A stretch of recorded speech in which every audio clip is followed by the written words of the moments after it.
The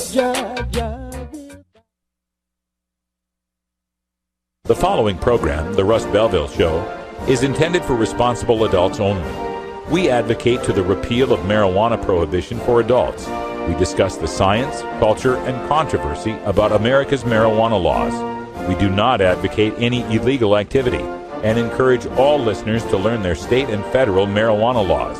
Opinions and claims made by guests and advertisers on The Russ Belville Show are their own, and The Russ Belville Show cannot be held legally responsible for their validity or reliability. Viewer discretion is advised. You take a seed, you plant it, you grow it, you dry it, you roll it, you smoke it. You take a seed, you plant it, you grow it, you dry it, you roll it, you smoke it, and it goes down smooth. Hey! Spanning the continent to bring you the truth about cannabis and marijuana law reform. I smoke pot and I like it a lot. From the promise of legalization I think that we think it can criminalize our marijuana. to the agony of prohibition. One major responsibility is to encourage people to use less drugs. The Russ Belville Show, the voice of the marijuana nation. Yeah, I hear you had a question for me. Now, here's your host, Radical Russ Belville. All right, good day, tokers and tokets. Welcome. It is Wednesday, May 15th, 2013, and it's got to be 420 somewhere in the world. Welcome to the show. We are having a hell of a day here at Rolla J Studios. I'll tell you all about it in hour two, but before we get to that, we got to get to all the latest in the marijuana news. And I was awakened today to a Facebook post from someone that pointed out that the Denver Westward had picked up on the whole Dr. Christian Thurstone injectable marijuana scaremongering that I had written about a few days ago, and they even quoted me in the piece, included a very nice headshot picture of me as well. So we're going to talk about that in today's Radical Rant, the ongoing reefer madness of Denver's Dr. Christian Thurstone. Make sure you check that out. Also, we're going to talk with Dr. Mitch Earlywine today in a replay segment from last March on the subject of THC and impairment. We're on a replay schedule with Dr. Mitch today because he is celebrating a Shabbos with the family, so we will invite him back for next week's show. Also on today's show, we're going to go behind the headlines because there's a study coming out of Denver that's warning that they may not make as much tax revenue from legalized marijuana as previously predicted. And in doing so, they estimate what the annual consumption of a Colorado pot smoker is. I have some questions about some of these numbers, so we're going to check that out in behind the headlines. Also on today's show, it's Irie Wednesday, so we get our daily toker tunes from Brian the Red, who's sitting right alongside me. What's our tune for today, Brian? Today we got an old track that we featured on the show last week. It was an old 45 called Stand Up by Soul Majestic and Anthony B. All right, looking forward to that. Track. And tonight, for Red Eyes Reggae Flashback at 8 p.m. Pacific, we've got a whole new lineup of 45s, 7 inches for your listening pleasure. All right, check that out. We got that coming up 8 o'clock Pacific time tonight. Also, if you're an iTunes subscriber, you want to subscribe through iTunes, we've got our new iTunes feeds up for Russ Belville Show, Toker Talk Radio, 420 Radio News, A Different View, and the Libra Lounge. So you can check those out on iTunes or go to 420radio.org. I'll be posting the links there for you. Before we get to all that, we got our 420 Radio News. We'll be taking a look at the headlines coming out of the Huffington Post that have to do with blood sugar and cannabis use, decrim in Michigan, medical marijuana in Illinois, another UFC fighter busted for pot, and a terrible wreck involving a BMW and marijuana. All that coming up on the Russ Belville Show, so stick around. We'll be right back after these messages from our 420 friendly sponsors. Support these advertisers because their ad money goes straight to the Russ Belville Show. You're tuned into the Russ Belville Show, the voice of the marijuana nation.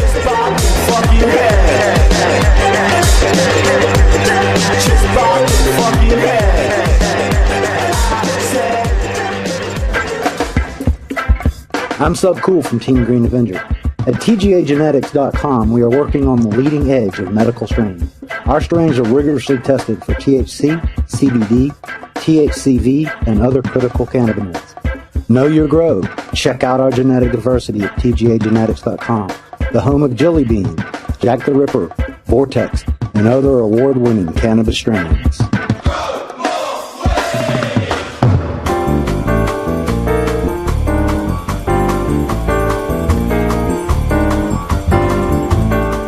This is your 420 Radio News for Wednesday, May 15th, 2013. I'm Russ Belville. Regular marijuana users may be skinnier, have better blood sugar control, according to a new study reported in HuffingtonPost.com. People who regularly smoke marijuana may have better control of their blood sugar and may be skinnier than non-marijuana users, according to a new study. The research published in the American Journal of Medicine shows that people who reported regularly using marijuana had a lower risk of insulin resistance and had lower fasting insulin levels compared with people who had never used marijuana. Researchers also found an association between using marijuana and having a smaller waist circumference and higher levels of good HDL cholesterol compared with non-users.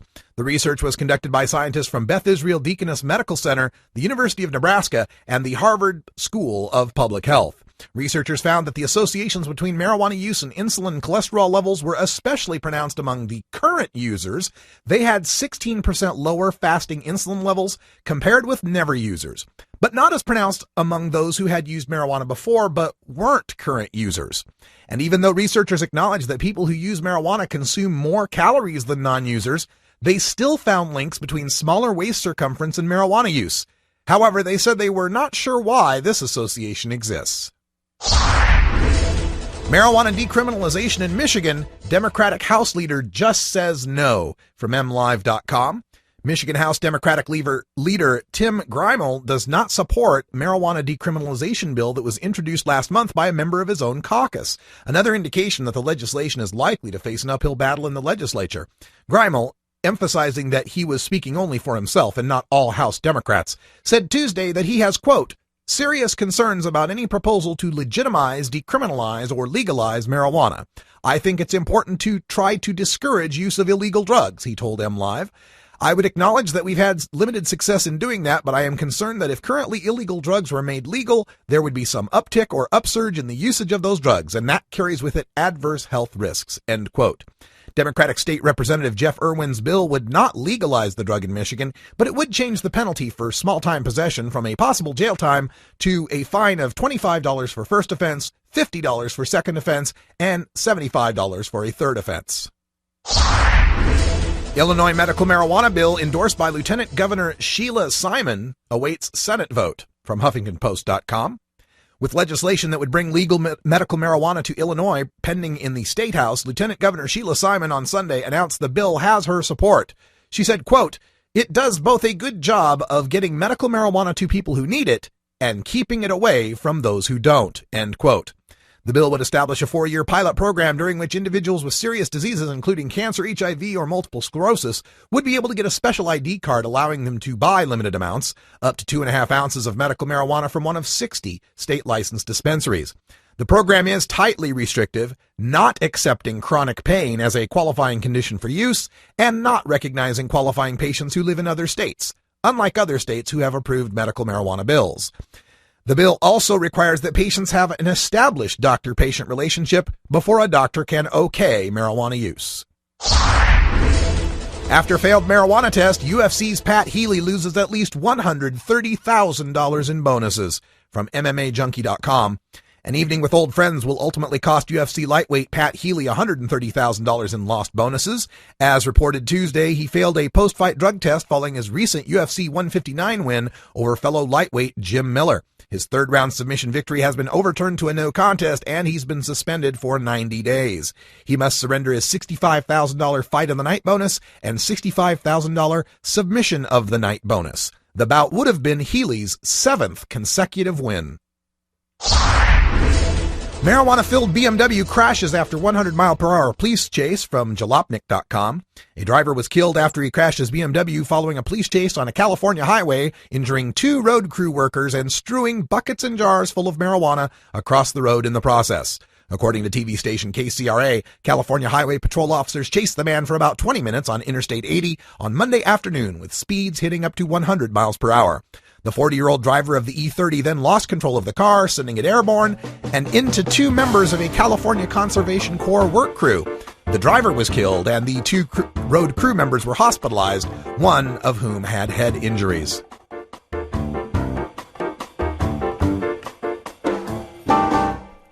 This has been your 420 Radio News for Wednesday, May 15th, 2013. I'm Russ Belville. When we come back, we go behind the headlines to take a look at estimates of Colorado's cannabis consumption on an annual basis and the numbers behind that. You're listening to The Russ Belville Show on 420radio.org. We'll be right back.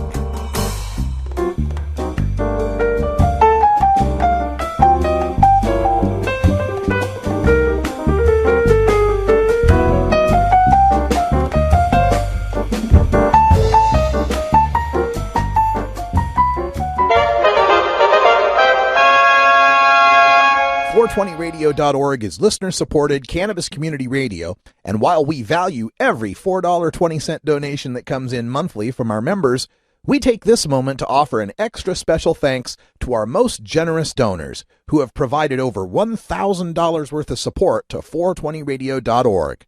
For their privacy's sake, we'll identify these knights and dames of the smoky table as Sir Randy of the Lakes, Dame Kathleen the Beneficent, Dame Kaylee the Wise, Sir Travis of Stumptown, Sir Rolla J of Cush, and others who wish to remain anonymous.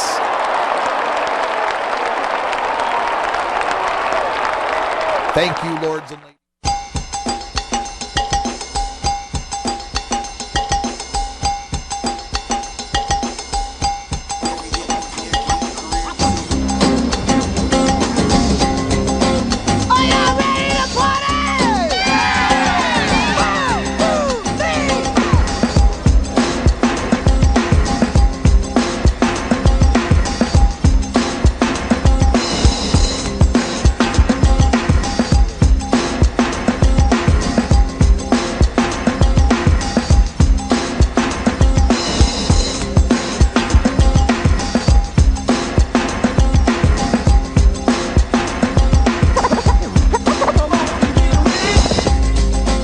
Let's remix it.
Message from former President George W. Bush to remind the American people of our responsibility in our nation's war on certain American citizens using non-pharmaceutical, non-alcoholic, tobacco-free drugs. One major responsibility is to encourage people to use less drugs.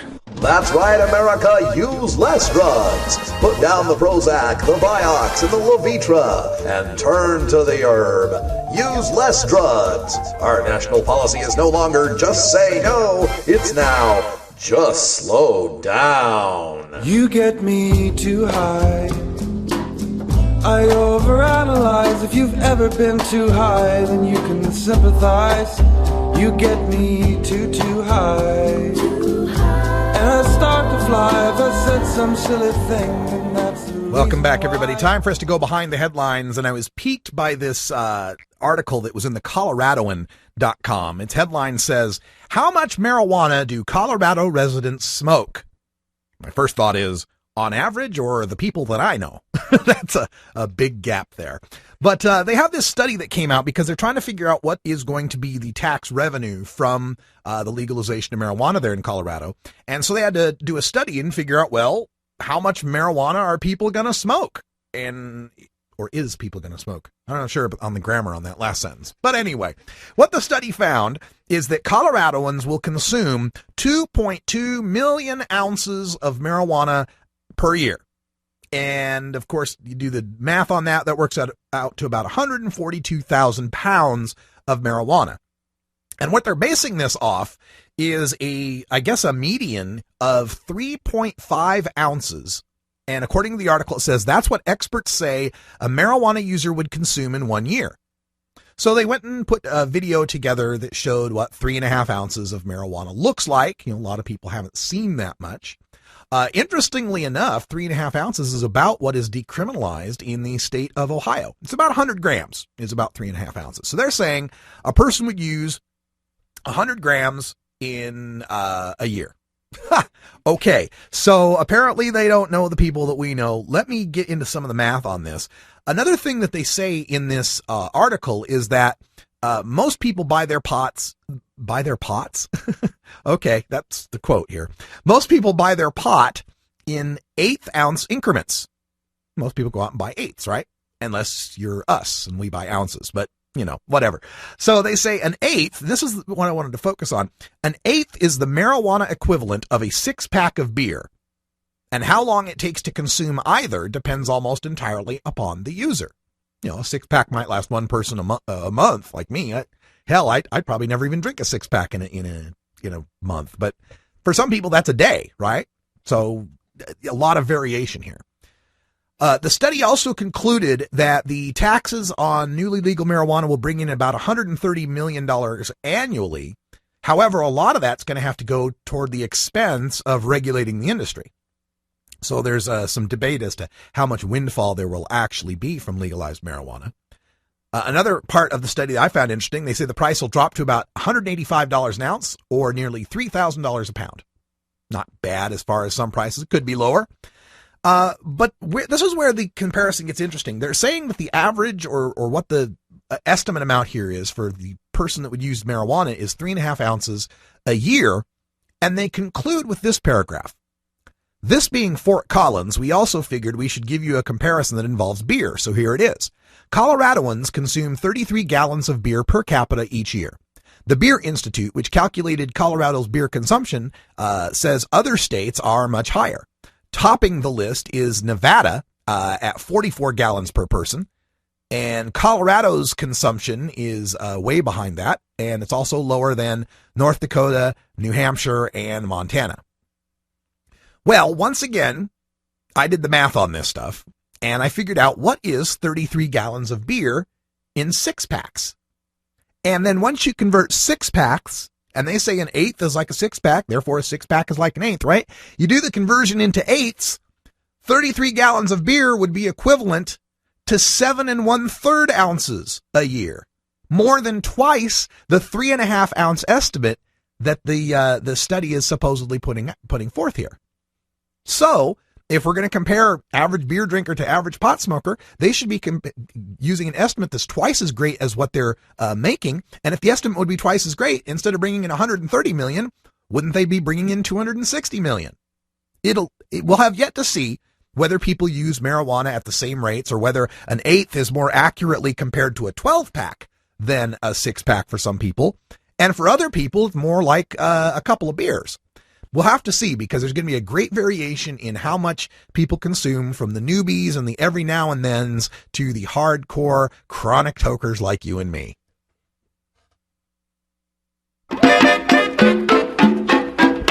And speaking of you and me, chronic. I've got some hash. Yes, and 3.5 ounces, really? Really? 100 grams a year? Really? That would only make me a couple grams of hash. That funny reefer man, a reefer man. Have you ever met that funny reefer man, a reefer man? If he said he swam to China, he would sell you South Carolina. Then you know you're talking to that reefer man. What makes something funny? How does humor impact health and psychological well-being? How can you incorporate humor into everyday life? A concise, reader-friendly introduction to an important but often underappreciated topic in modern psychology, Humor 101 explains the role of comedy, jokes, and wit in the sciences and discusses why they are so important to understand. Psychology professor Dr. Mitch Earlywine draws from his personal experiences in stand-up comedy to focus on how humor can regulate emotion, reduce anxiety, and diffuse tense situations, expose pretensions, build personal relationships, and much more. He irreverently debunks the pseudoscience on the topic of humor and leaves readers not only funnier, but better informed. It's part of the Psych 101 series from Springer Publishing, Humor 101 by Dr. Mitch Earlywine, Ph.D. Big Daddy thinks. Funky roller ring. Oh yeah, this is Big Daddy, and I'll be your freakazoid every Thursday night, right here at the Funky Roller Ring. Funky Roller Ring. 11 Eastern, 8 Pacific, only on RadicalRuss.com.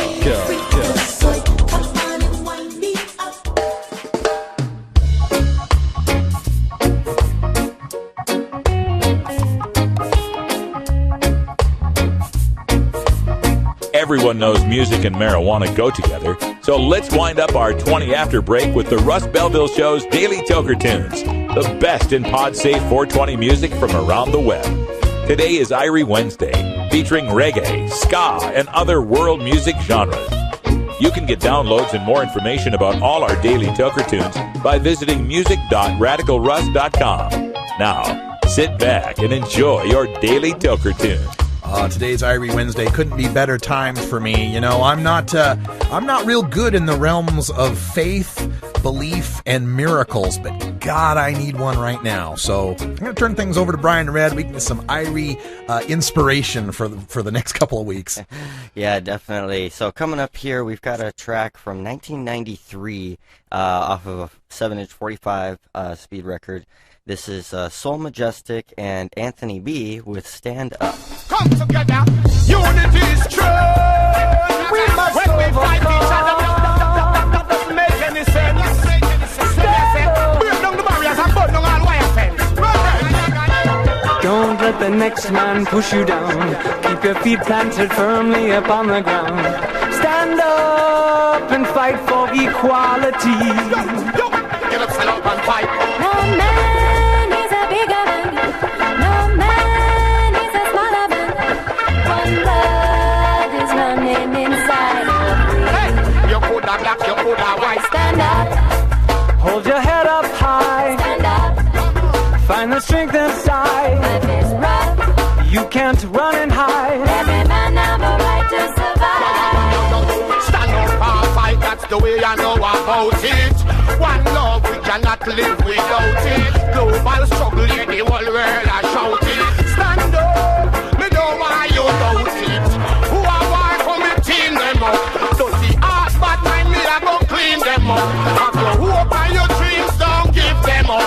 Conscious youth and me come to raise them up. Alright, them been fighting from creation. I come from inspiration, so I tell my nation, time out for elevation. Hold your head up high. Stand up. Find the strength inside. Life gets rough. You can't run and hide. Don't give up your right to and push you down. Keep your feet planted firmly upon the ground. Stand up and fight for equality. Yo, get stand up and fight. It's not a fight for you kill your sister and your brother. It's a fight for the nation to come together. One love, boy, child, hey, it's a power. Under one umbrella, we are climb the ladder. No man is a bigger man. No man is a smaller man. One blood is running inside of we. Hey, so we use it and conquer them. Blood sucker vampire war tanker them. Love ship a sail them one chop the anchor them. So the warriors rise the old blank them. Come with a double six and them double blank. Hold your head up high. Stand up. Find the strength inside. Life gets rough. You can't run and hide. Don't give up your right to survive. Stand up. Hold your head up high. Stand up. Find the strength inside. Life gets rough. You can't run and hide. Don't give up your right to survive. Get up, stand up and fight. Fight for your right. Get up, stand up and fight. It's time for you right. Get up, stand up and fight. Don't back fight. Get up, stand up and fight. I will get next flight. Yo, time for me. Fight, fight, fight, fight, fight for my people. And I will never sacrifice them for my right. You understand? Stand up. Hold your head up high. Stand up. Find the strength inside. Life gets rough. You can't run and hide. Don't give up your right to survive. Stand up.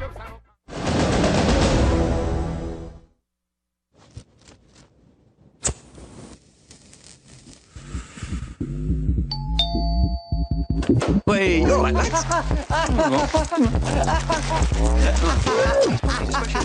My head, you know, we had a chat with everyone. Hey, Jill, how are you? Everything's absolutely amazing. I haven't seen you for ages. Haven't seen you last week. I mean, you're not invited. I know you. What's your name? Oh, don't tell me. Don't tell me. I'll make you. What are you laughing at? A little bit stressed, a little bit panicky, a little bit panicky, a little bit stressed. You all right? What's your name? You all right? You feeling okay? The more you mess with cannabis, the more it can mess with your mind. To find out more, talk to Frank. Georgia. Hi, this is Willie Nelson, and I need your help. Alcohol prohibition didn't work in the 20s, and marijuana prohibition isn't working today. It's time we stop arresting law-abiding citizens because they prefer marijuana over alcohol. Nearly 2,000 Americans are arrested every day on marijuana charges. We're unfairly destroying the lives and careers of hundreds of thousands of people each year simply because they smoke marijuana. These are not criminals. They're average citizens like you, good neighbors who work hard, raise families, pay taxes, and contribute to their communities. We need your help to end marijuana prohibition once and for all. It's the fair thing to do. For more information, contact NORML, the National Organization for the Reform of Marijuana Laws. Call toll-free 888-67-NORML or visit their website at NOR. It's time for the Russ Belville Show's Cannabis Q&A with Dr. Mitch Earlywine. Dr. Earlywine is a professor of psychology at the State University of New York at Albany and a leading author and researcher on cannabinoids and health, who pins the Ask Dr. Mitch column for High Times magazine. Get your questions ready in our live chat or call in to 971-533-7111 now. All right, welcome everybody. Half past the hour, and it's a Wednesday, and that means it's time to speak with newly elected NORML board member Dr. Mitch Earlywine. How you doing, Dr. Mitch? Woohoo! How about that? That's pretty darn cool. I'm pretty delighted. Yeah. So you're part of the, who are the other new board members who were elected along with you? Well, so we got Diane Fornbacher, who everyone knows and loves. Mm-hmm. And then I'm afraid the other folks are escaping me right now. I'll have to look it up. Rick Cusick from High Times. Rick Steves has been, a salient participant already. Yeah. And then a lot of the usual suspects. The guy from Weed Maps, whose name is Justin Hartfield from Weed Maps, and exactly, and Rick Cusick from High Times. Two others I can't think of right now. Rick Cusick from High Times. You got it. There we go. I think that's all judges. Did we get them all? Yes, we did get them all. We're all good. Okay. As always, when we start off these discussions, we let Dr. Mitch Earlywine set the table with the latest in cannabis studies, science, polls, all that kind of stuff. What's new in the news? New data from the Annals of Epidemiology showing that, what a surprise, medical marijuana states don't have increases in teen use. In fact, in this data set, there was a drop of 0.5%, and also no oddball changes in attitudes about marijuana's perceived harmfulness. So anybody who thinks medical marijuana is a bad idea has less and less data to stand on. There we go. And speaking of the data, I got a note from Paul Armentano, our friend with Normal, and he sent along new research from Hartman and Huestis. I don't know if I'm pronouncing Marilyn Huestis' name correctly, but Huestis perhaps. That's it. Yeah, there we go. Marilyn Huestis on the detection. She's one of these experts on the whole science of detecting cannabinoids in the blood and whether or not that's going to lead to impairment. And the money quote on this was her saying that there is no direct correlation between driving impairment and THC concentration. I wonder if you got to look at that and if you have any other gems to mine from it. So I saw an abstract from a poster she did on the same idea and from that same data set. And in fact, what a surprise. People's variation in tolerance is so dramatic that trying to do things in nanograms per milliliter is just a bad idea. I've, jumped up and down before about how roadside sobriety tests are definitely the way to go because they detect, Benadryl or any other kind of impairment, not just cannabinoids. And we definitely all know folks who are regular medical users or just regular daily users who have tolerance that's so high that any level we would set would be ridiculous given their ability to drive after using. So I really hope that this can help buttress the argument for roadside sobriety tests and not anybody having to give up blood or urine. Yeah, let's hope for that. And Dr. Mitch, there's another topic out there. I've seen it pop up in the local news around here in Oregon. Apparently, a story of a police being called to find a woman, a naked 19-year-old woman holding an infant in her arms and swinging a hammer with the other hand, all freaked out and hallucinating. And they're attributing it to this herb, this drug called kratom. And I'd never heard of the dang thing, but we talked about it last week, and a couple of our Canadian listeners informed us what it was. I looked it up. Have you heard much of this kratom, and do you have any information for us on it? So both this one and Damiana were kind of making the rounds for a little while as potential intoxicants or just interesting recreational things. They have a long history, but we just don't have a ton of data on them. Obviously, this woman was in over her head on it, so I'm reluctant to say much from a single case, though, because she may have had a psychotic disorder before. She could have been, in the middle of some kind of manic episode. It's just too soon to say that this is always harmful or always bad, but obviously it was not a good time this time. Yeah. How much of that is an effect in this reporting? We get these stories. A little while back, it was the face-eating zombies, right, on the Spice or whatever. We get these stories that are hyped up of people having these huge breaks with reality. It's always attributed to the fact that they're doing some drug, but how much of that is them doing some drug to deal with the fact that they've got such a huge break with reality? Well, and I do feel like these chicken and egg issues never come up. The fact that some of these folks, when you look deep into their personal histories, had psychotic breaks before or were at least schizotypal, had kind of a schizophrenia-light style of interacting with the earth, is something that we ought to keep in mind anytime we see one of these. And as Bruce Merkin of MPP used to say, if it bleeds, it leads. We always get the dramatic part. We might not have heard of the hundreds and thousands of people who used it without any negative consequences. Of course. All right, we're speaking with Dr. Mitch Earlywine here in our Cannabis Q&A. You can call in live at 971-533-7111 or drop your question into our chat room here on Ustream. Just type /login to create your account. And we've got a question here coming from LCAP in our chat room. Wants to know if there is a way to purify cannabis resin into something less harmful. Not an efficient or simple way. And in fact, the resin that you're getting, just on the side of your pipe probably doesn't have a lot of psychoactive THC left in it anyway. So, not something I'd recommend without some pretty serious access to chemical equipment. Yeah. So, We just had sorry, bad news. Yeah, we just had another one of these, blowing up hash stories out here in Oregon. Some 22-year-old making butane hash in his house, and of course exploded, and he goes running down the street. I'm burned. So we're hearing more and more of that, and I keep wondering, in a legal scenario, isn't what they do in most pharmaceutical factories basically that, stripping from plants and other substances their essential oils and making them into pills? Alas, only a small percentage now do that. We've come to the point now where almost at least the top 10 sellers are all pretty much synthetic. Oh. So it's just turning one chemical into another chemical. I'm afraid it's nowhere near as natural as it was even 60 years ago. Wow. Okay. Well, certainly under legalization, we could have some sort of regulated industrial production of these things and be a whole lot safer. And in fact, I think the idea that we even need to move away from whole plant is certainly worth debating. Ah, yes. Many rants on that subject. Normal Patriot in our chat room has a question. How hard would it be for us to self-monitor, like with a test strip? And I think it would saying like, with blood alcohol, there's that little chart they give you as far as when you're too drunk to drive, or there's all sorts of is there anything like that coming on the horizon for us consumers so that we can know if we're above 5 nanograms?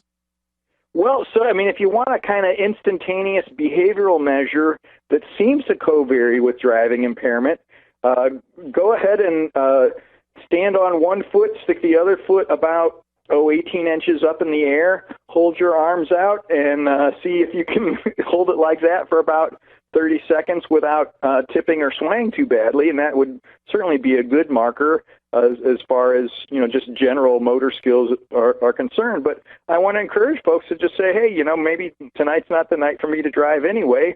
Why don't I arrange things so that everybody comes to my house, or that I can walk to the place I want to go, or let's do public transit, or in a lot of towns, a cab might be $4 to $8. I can get an awful lot of places in Portland for $2.50. So let's take advantage of that. That's interesting. You mentioned that. It seems odd to me that we're so frightened about how adults may or may not smoke pot and then drive, yet every bar I drive by has a parking lot. They basically are assuming someone's going to drive there for the purposes of drinking alcohol, and, well, we're going to give them at least a little bit of leeway in determining their own responsibility to get behind the wheel. Just seems like a strange double standard, isn't it? Maybe we could extend the same courtesy to cannabis. I like that idea. That'd be very nice. All right, we have a question from John Thomas, who wants to know, I seem to find a potency variance in any given strain, from dispensary to dispensary, even from 1 month to the next. How can we get standardized effects for each strain? Well, I do want to sort of play up the idea that, we're within a certain range here, and particularly because, if you're vaporizing, you can monitor your dose to some pretty precise inhalation sizes that you don't want to drive yourself too nuts. What we are seeing is folks who can grow indoors under really standardized conditions can replicate both THC and cannabidiol concentrations using the same strain in the same medium with almost identical lighting. But again, don't make too much of this. I feel like one vaporizer hit versus 1.5 is not something that you should spend too much time driving yourself crazy about. Well, what I was going to say also was that he was saying dispensary to dispensary.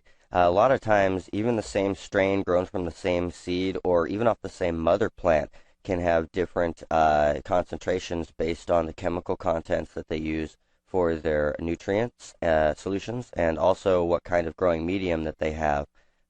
Also, the lights make a big difference. Whether it's indoor or outdoor makes a difference. These are all factors. So if you want to get a consistent, effect, I would just say try and get as large of a quantity as you can from a specific growth spot, from one specific source. Yeah, and that also brings up the point that there are a lot of development of cannabinoid pharmaceuticals going on, and there's nothing wrong with that, because I think in some circumstances it will be nice to know that one spray of Sativex or one capsule of this is going to be exactly a certain CBD-THC ratio, a certain potency, and so forth. We just shouldn't sacrifice our access to the whole plant in the meantime. Yeah, I agree. All right. Want to remind everyone also, if you don't have time to get your question in here for Dr. Mitch Earlywine, you can always send it by email to 420research@gmail.com. That's 420research@gmail.com. And as we wind things up, Dr. Mitch, I'm just wondering here, now that you're on the normal board, if you have any insight for us on the latest projects or what's happening with normal. Well, so we're looking into some novel ways to try to raise some cash. That's always, of course, a big standard. And then we definitely want to make sure we're in touch with the research literature. So some of my colleagues and I are preparing a paper for Albany Law Review. And then the Mid-Atlantic Regional Conference is coming up in Philadelphia on March 16th. I regret I won't be there, but I'll be at my daughter's bat mitzvah. Oh. And then if folks have wild ideas that they would love to see Normal do, by all means, don't hesitate to email me. I've seen some crazy ones, and I'd love to see some crazier ones. All right. Well, that sounds promising. Very, very nice. Well, Dr. Mitch, thanks for joining us and sticking with the show as long as you have, and we'll continue to talk to you on our Wednesday shows. But next week, we got the day off because I'll be flying to Atlanta. You enjoy it? Of course, that's a recorded version of our Ask Dr. Mitch segment. Dr. Mitch is off today for Shabbos, and we'll return next week with your live calls and chat questions in our Ask Dr. Mitch segment. I've been collecting about 5 or 6 different new studies that have popped up just over the past week. We'll have plenty to talk about. Stick around. Coming up next, Radical Rant, the ongoing reefer madness of Dr. Christian Thurstone. We'll be right back after these messages from our 420 friendly sponsors. Support these advertisers because their ad money goes straight to the Russ Belville Show.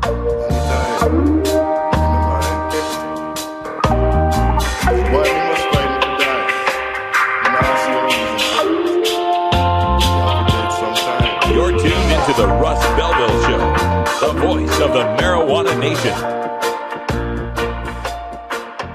Normal stands for responsible adult cannabis use.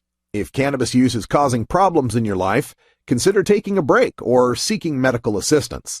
Consider ceasing cannabis use if you have a family history of mental illness.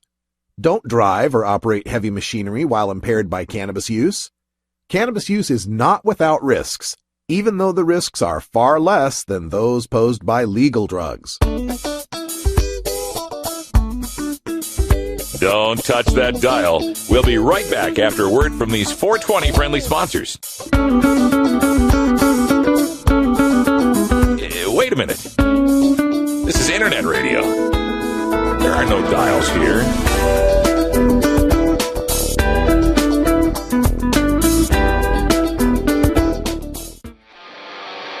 You want answers? I'm as mad as hell, and I'm not going to take this anymore. You want answers? You have offended my family. I think I'm entitled. You want answers? I want the truth. And you have offended the Shaolin Temple. You can't handle the truth. Surely you can't be serious. I am serious. And don't call me Shirley. Radical Rant. All right. Well, the Denver Alternative Weekly Westward has picked up on my article about Dr. Christian Thurstone. His blog post was entitled Higher and Higher, and it was the one where he was worried that the kids would start to be shooting up THC, right? Because, you know, they're so, it's getting so powerful, they're getting so addicted, the next move will be shooting up THC. So Westward picked up on this and actually quoted me in the page 3 of the article. Nice, got my headshot picture in there and everything. And Thurstone actually responded to a couple of my criticisms, so we're going to take a look at that as well. Let me switch over to... I got that window, another one. All right, so we're fine here. But let me get to some of the points that he made real quick. First of all, there's a quote here in the article where he says, "I started thinking about this in 2004. When Dr. Wilson Compton published an article in the Journal of the American Medical Association showing that the prevalence of marijuana use in the United States was staying the same, but the prevalence of cannabis use disorders, marijuana addiction, was going up significantly." All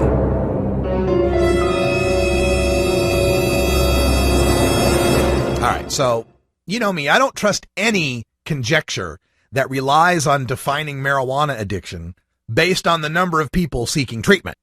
since so many of them are forced into treatment by prohibition. So I decided to take a little look at the data from the National Survey on Drug Use and Health with respect to the rates of use of marijuana, and in particular, the rates of use of marijuana for the children. What about the children, right? And we find some interesting things. What they're saying here is, that you got all this marijuana addiction. The marijuana addiction is going up significantly. Thurstone likes to say so many more kids are seeking help for marijuana addiction, yada, yada, yada. All right. So I decided to take a look at the data because that's what I do. And what I've got here are the data from the 2010 National Survey on Drug Use and Health, followed by the 1991 National Household Survey of Drug Abuse. They changed the name of it sometime in the 2000s. And the 1979 National Household Survey. So, similar data here. And we'll just take a look at this. What we find, and I broke it down by age 12 through 17, and then the young adult ages, 18, 19, and 20.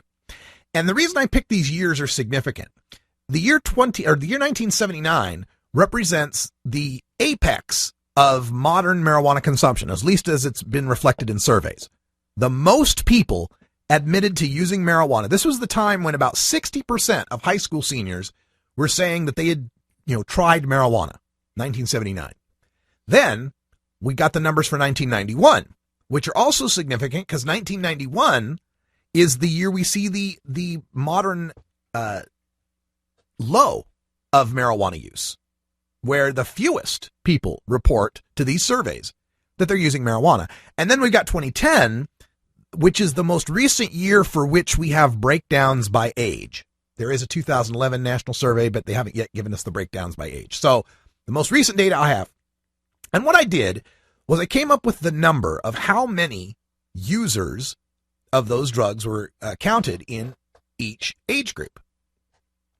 And what we find is that teenagers made up, let's go for the whole group, all ages, age 12 to 20. Now, in 1979, there were 8.9 million people aged 12 to 20 who admitted to using marijuana in the previous month. But there were 23.1 million people of all ages who admitted to using marijuana. So if you do the math on that, the percentage of all tokers represented by ages 12 to 20 is about 39%. About 2 out of 5 tokers were under the age of 21 back in 1979. Now we take a look at those same figures. In 1991, it's about 2.3 million tokers under the age of 21 and about 7.8 million overall. That made about 30%.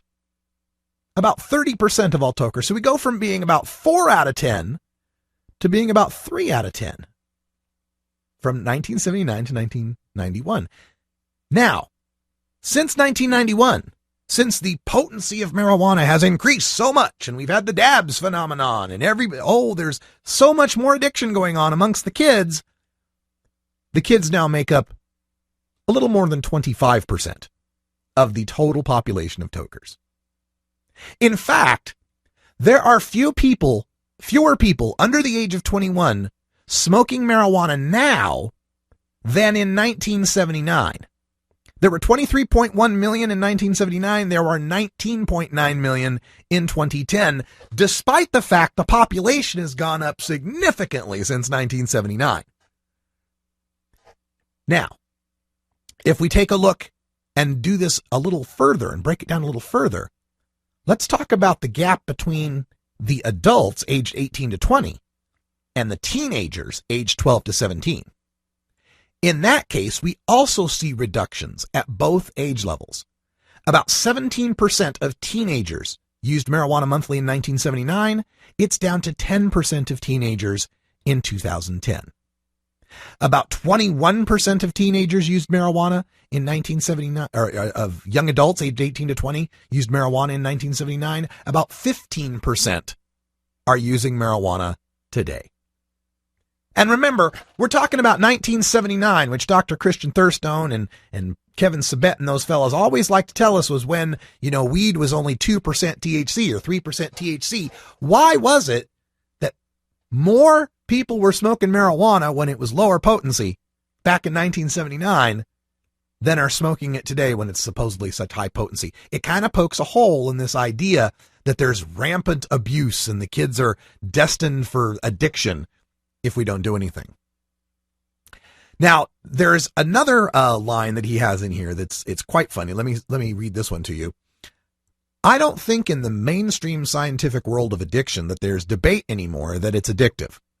It works on the same part of the brain as all other addictive substances, and there's an animal model of marijuana addiction now. We know that it's not just psychologically addictive, but physically addictive. And studies by Dr. Alan Budney at Dartmouth have characterized a physical addiction to marijuana. Marijuana withdrawal is clinically equivalent to tobacco withdrawal. And anecdotally, in our experience, we see adolescents coming into treatment extremely addicted to marijuana. They're dropping out of life, giving up on school and families to pursue their marijuana addiction.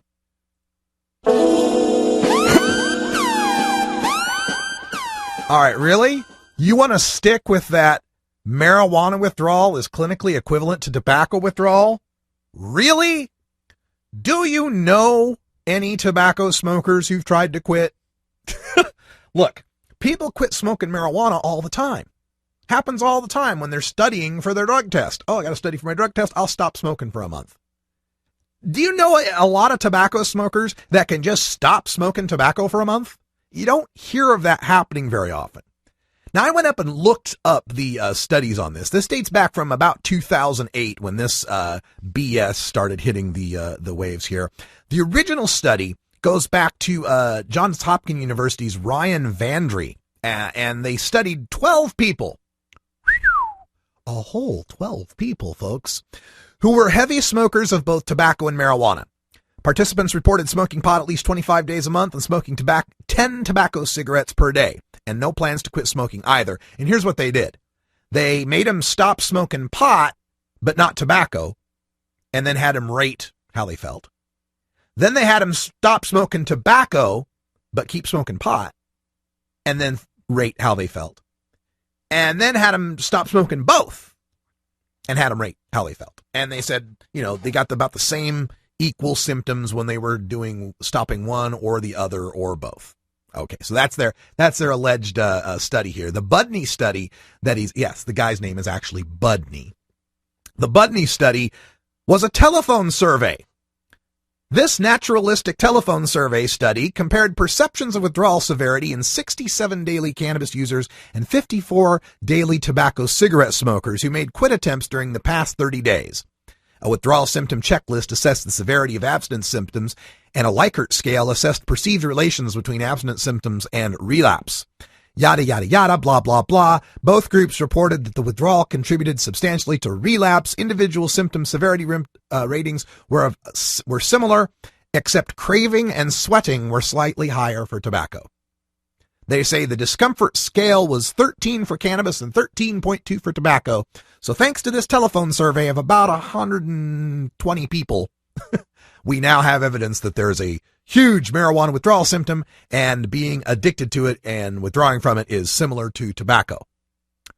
Or you can talk to a tobacco smoker who's tried to quit. You can look on the shelves to see Chantix and Nicorette and gums and patches in every attempt and products up the yin-yang to try to get people to try to quit smoking. I don't see a lot of that with cannabis. I don't see a lot of people panicking because, oh my God, I can't stop pot. Now, whether people want to stop pot is another thing entirely. And whether or not there are withdrawal symptoms from marijuana might have a lot to do with why you're using marijuana.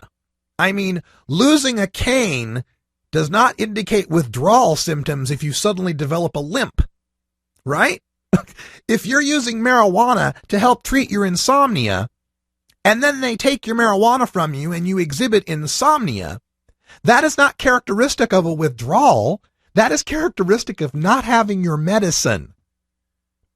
Now, there's some more Christian Thurstone fun in here, and he is where he comes to answer my points that the Westward put up, which was that, the more people are forced into his business for violating prohibition, that for every one person who self-admits to rehab solely for marijuana, another 4 are forced there by the criminal justice system. He first says that he works with adolescents and young adults, so for pretty much 99% of my patients, marijuana is still illegal. Amendment 64 didn't change anything. Additionally, he says, fewer than half of our referrals are court referred. The majority are not. They come in voluntarily because of their addictions. Well, all right. First of all, release your data, Doc. Put it out publicly. Give us your counts. Now, you don't have to violate HIPAA. You don't have to tell us the names of people. But why is it that you want to hide behind, well, you're looking at the TEDS-A data, and the TEDS-A data is only for people that are put into publicly funded rehabs? Why do you want to hide behind that if you're not willing to put out the same level of data transparency as the federal government is?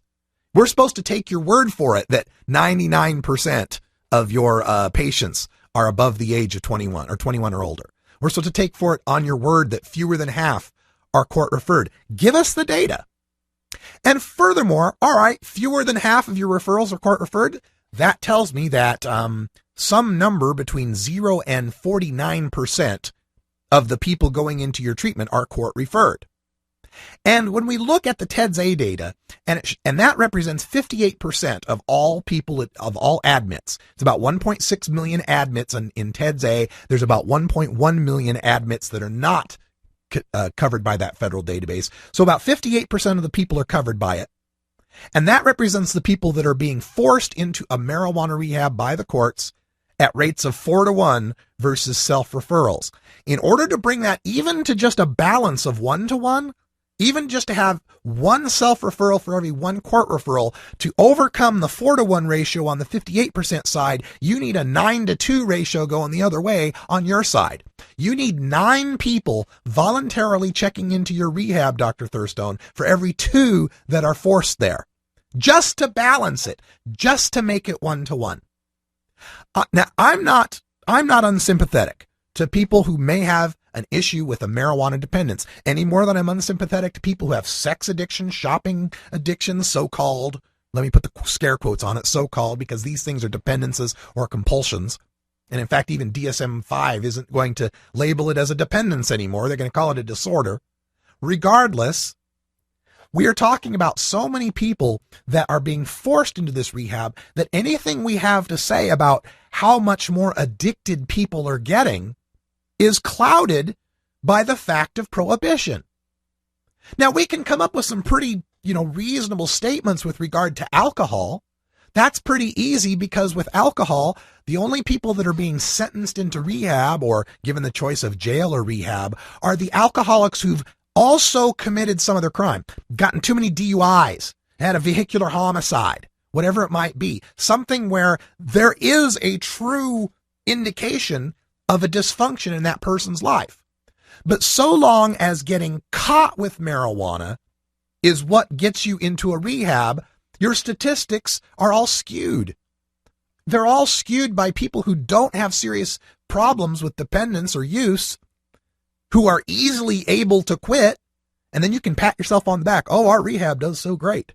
Yeah, you managed to get a functional pot smoker to stop smoking pot by forcing him to pee test and threatening him with jail. Woo, great work, Doc. This is so frustrating reading this. You can, I'll put the link into our chat room here at 420 Radio if you want to check that out for yourself. But for now, that's all the time we've got for today. We'll take your comments and questions in hour 2 in Toker Talk Radio, where you are the voice of the Marijuana Nation. The phone number is 971-533-7111. I'll have a blog post up on this Dr. Christian Thurstone stuff as well, and all the data charts that I use in these rants can be found on my Pinterest account, pinterest.com/Radical Russ. Look for the Radical Russ data board and enjoy. Share it. Spread the knowledge. Fight them with data. For Brian the Red, I'm Radical Russ. Thanks for joining us. Until next time, take care of each other, tokers.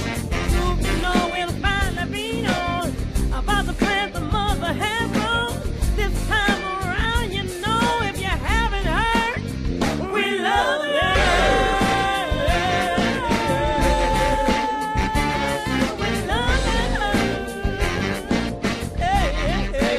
This is the Russ Belville Show. The Russ Belville Show is blogging and podcasting daily at radicalruss.com. You take a seed, you plant it, you grow it, you dry it, you roll it, you smoke it. You take a seed, you plant it, you grow it, you dry it, you roll it.